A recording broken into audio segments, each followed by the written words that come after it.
तर पावसाळा सुरू आहे. तुम्ही सर्वांनी भजे, वडे, पकोडे सर्व ट्राय केले असेल. एकदा तुम्ही सोया हराभरा पण ट्राय करून बघा, तुम्हाला मज्जा येईल. तसं यायचं आपल्याला सोया चंक्स गरम पाण्यामध्ये मीठ टाकून सोया चंक्स मस्तपैकी बॉईल करून घ्यायचे आहे, नरम करून घ्यायचे आहे. त्यामधलं एक्स्ट्रा पाणी काढून घेऊन त्याला आपल्याला पिळून घ्यायचं आहे, चांगलं मोकळं मोकळं करायचं आहे. आज आपण परत सोयाबीनच्या 2 रेसिपी बघणार आहे. तर ही पहिली रेसिपी आहे सोया हराभरा. तर माझा व्हिडिओ तुम्ही संपूर्ण बघा, शेवटी आपल्याला बोनस रेसिपी मिळणार आहे. तर सुरुवातीला आपण बघणार आहे सोया हराभरा. जर मिक्सर मध्ये टाकायचं आहे कोथिंबीर, हिरवी मिरची, सोबतच टाकणार आहे आपण लसूण, मीठ, धनापूड टाकायचं आहे. याला मिक्सर मधून छानपैकी आपल्याला फिरून घ्यायचं आहे. वाटायचं तुम्ही थोडंसं पाणी टाकायचं आहे, जास्त पाणी टाकू नका. नंतर एका बाउल मध्ये आपल्याला घ्यायचं आहे 3 चमचे मैदा आणि 3 चमचे आपला कॉर्नफ्लॉवर घ्यायचा आहे. आणि तयार झालेली हिरवी मिरचीची पेस्ट, कोथिंबीरची पेस्ट जी आहे तर आपल्याला मैद्यामध्ये टाकून घ्यायची आहे आणि याला मस्त मिक्स करायचं आहे. बघा, बॅटर आपल्याला पातळ करायचं नाही आहे. जसं आपण भज्याचं पीठ कसं भिजवतो ना, पकोड्याचं पीठ, तसंच आपल्याला घट्ट घट्ट ठेवायचं आहे याला.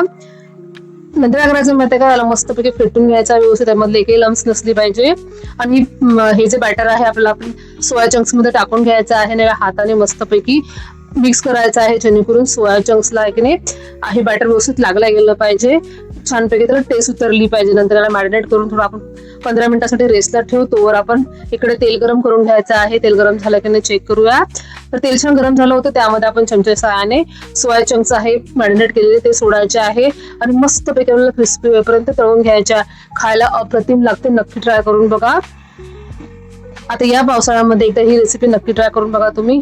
एकदम चटपटी आणि मजेदार रेसिपी आहे. छानपैकी आपण तळून घ्यायचे आहे. तळलेले आपल्याला सोया चंक्स आहे ते काढून घ्यायचे आहे. अशा पद्धतीने माझे बाकीचे सगळे सोयाबीन मी तळून घेतले होते आणि मस्तपैकी पावसाळ्यामध्ये पाऊस पाहत पाहत एन्जॉय केला होता. सोबत घेतला होता गरमागरम चहा. तर तुम्ही या पावसाळ्यामध्ये ही रेसिपी नक्की ट्राय करून बघा. तर आपण वळूया आपल्या दुसऱ्या रेसिपीकडे. तर आपली दुसरी रेसिपी पण खूप मजेदार आहे, ती पण सोयाबीनचीच आहे. बघा, छान अशी आपली रेसिपी तयार झालेली आहे. आता आपण दुसरी रेसिपी बघूया. तर आपली दुसरी रेसिपी आहे सोयाबीन खरडा. त्यासाठी आपल्याला तसंच बॉईल केलेले सोयाबीन घ्यायचे आहे. त्यावर आपल्याला टाकायचं आहे हिरवी मिरची, तेल टाकून आपल्याला ते छान भाजून घ्यायचे आहे. त्यामध्ये टाकायचं आहे आपल्याला लसूण, त्याला पण छान भाजून घ्यायचा आहे मस्तपैकी. त्याने काय होते माहिती आहे का, लसणाचे कच्चा पण निघून जाते आणि खरडा जो आहे तो टेस्टी लागतो. सोबतच त्यामध्ये आपण टाकणार आहे जिरं आणि याला पण छान भाजून घ्यायचं आहे. तिन्ही पण इन्ग्रेडियंट्स आपल्याला सोबत टाकायचे नाही आहे. नंतर आपल्याला घ्यायचं आहे एक स्मॅशर करून त्यामध्ये आपल्याला टाकायचं आहे बॉइल्ड सोयाबीन, भाजलेल्या मिरच्या आणि 3-4 चमचे आपल्याला शेंगदाण्याचा कूट टाकायचा आहे.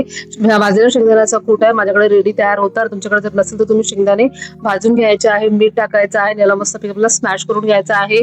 तुमच्याकडे जर खलबत्ता असेल तर तुम्ही खलबत्त्यावर याला कुटून घेऊ शकता किंवा मिक्सर मधून फिरूनही घेऊ शकता.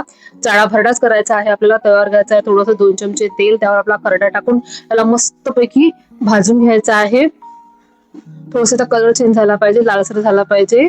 बघा, अशा पद्धतीने तयार आहे आपला सोयाबीनचा खरडा. भाकरी बरोबर, चपाती बरोबर, थालीपीठ बरोबर आपल्याला सर्व करायचा आहे. मी थालीपीठ बरोबर सर्व केला होता. तुम्हाला माझ्या आजच्या दोन्ही रेसिपी नक्कीच आवडल्या असेल तर व्हिडिओला लाईक करा, शेअर करा, कमेंट करा.